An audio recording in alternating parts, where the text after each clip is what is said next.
As contas no Campeonato Galego de Rallys empezan a estar claras.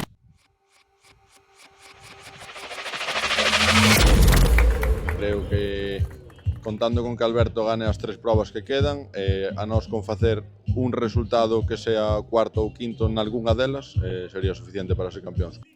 A vitoria en Ferrol, se non é definitiva, case. Matematicamente ainda non é imposible, pero estas cousas, carreiras son así, non?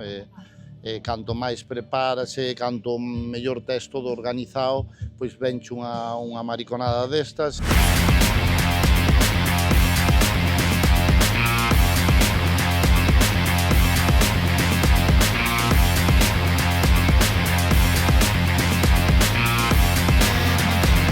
Dani Verdomás volveu dominar neste certame conseguindo o seu primeiro rally de Ferrol absoluto. Probana que o seu gran rival Alberto Meira sufriu unha picada nesa eterna loita por non perder o ritmo do líder. Caía o terceiro posto en favor dun José Lamela que de estrea con novo coche defendeu a segunda praza ese ataque sen tregua de Meira. Ao final aguantou, pero por só 9 décimas. Ao final foi unha pena pinchazo de Alberto, pero por outro lado sí que nos fixo correr non para aguantar a segunda posición e estamos contentos co resultado, contentos con como funciona o coche. Ferrol foi un rally de sustos, como os que deron Iván Vázquez, Miguel Galloso ou un Adrián Díaz que en última instancia quedaba sen a victoria na Top 10B. Resultado que ia para as mans dos irmáns Iglesias, xa campións desta Copa, aínda que todavía non da Top 10B+.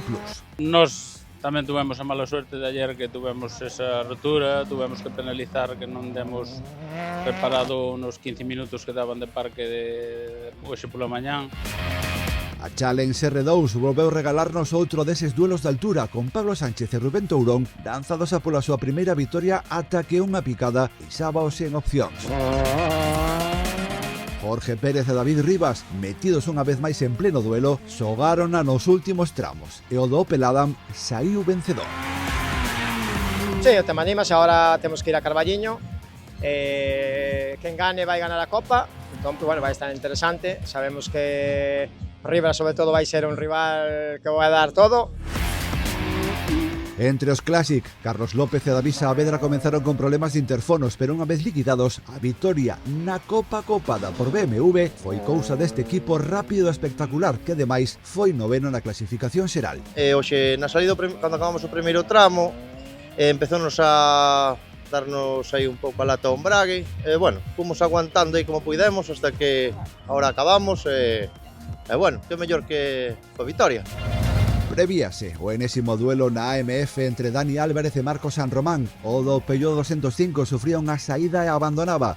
San Román non toque danaba o radiador, aínda que puido reparar e sumar un novo triunfo que aperta aínda máis as cousas na loita polo título. Épica, fue una verdadera odisea, la verdad. Bueno, nada, mil historias que hubo que ir resolviendo sobre la marcha y bueno, hacen, si cabe, más dulce las victorias, ¿no? No Criterium, e logo de buscalo en varias ocasións, nesta volta non houbo sorpresas e de principio a fin, Alejandro Pena e Uxío García apuntábanse a vitoria na proba da casa fronte a un Iago Romero que demostrou desde o principio que viña por todas. Moi contentos, o resultado non era o esperado, pero íbamos a intentar facer o mellor posible.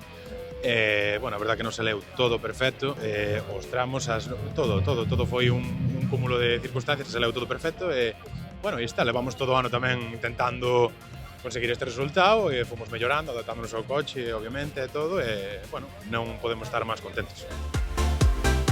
Ao final, e a pesar das previsións cambiantes típicas de días tormentosos, o tempo respectou en Ferrol, máis aló dunha fina choiva no shakedown.